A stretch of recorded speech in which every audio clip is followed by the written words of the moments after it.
अंजनी के बेटे हनुमान के द्वार खटखटाते हैं।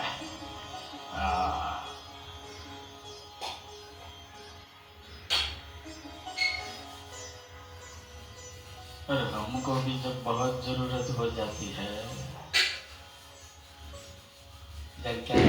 નો આપે આપણો સમજાય છે। અમારે નંદલાલભાઈ બેઠા કોઈ દાદાને જેવા નંદલાલભાઈ આમ હાથ જ ક્યાંય અંબાય જ નહીં, ટૂંકા જ પડી જાય, ટૂંકા જ પડી જાય। જો આ સાધુના વચન ઉપર વિશ્વાસ હોય ને તો ગેરંટી આપીને જાઉં છું,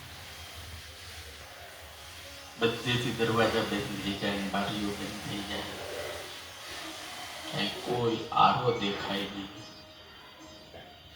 ક્યાંય ઉગારનારો દેખાય નહીં, માર્ગ અને વ્યવહાર બધું ધૂંધળો લાગે, ધૂંધળો। મોટા હોઈએ પણ કોઈને કહી શકતા ન હોઈએ, મન અને બુદ્ધિ ગભરાવા માંડે, ક્યાંય ખબર જ ન પડે કે હવે શું કરવું છે, ક્યાં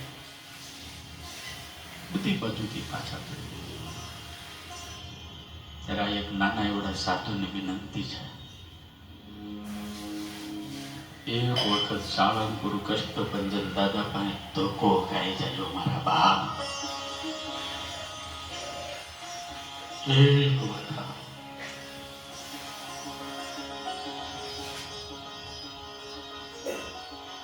इनका नाम कष्टभंजन, माथुं મૂકો ને દુઃખ દૂર થઈ જાય।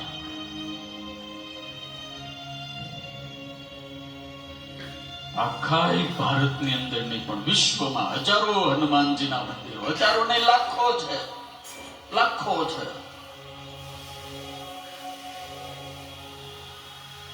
હનુમંતના ધામ ઘણા પણ સાળંગપુર બેજોડ છે।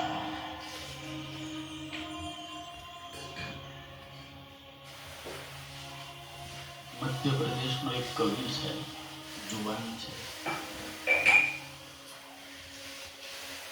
એના જીવનની અંદર બહુ મુશ્કેલી આવી, બહુ મુશ્કેલી આવી, બધી બાજુથી ઉપાધી। અને ક્યાંક કોકની પાસે સાંભળ્યું કે તું એક વખત સાળંગપુર જઈ આવી ને, એક વખત જા।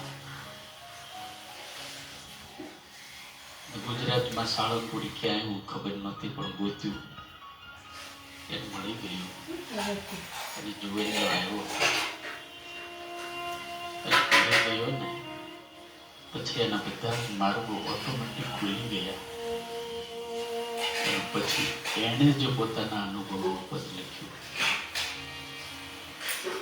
એને લખ્યું અને એને જ કહ્યું।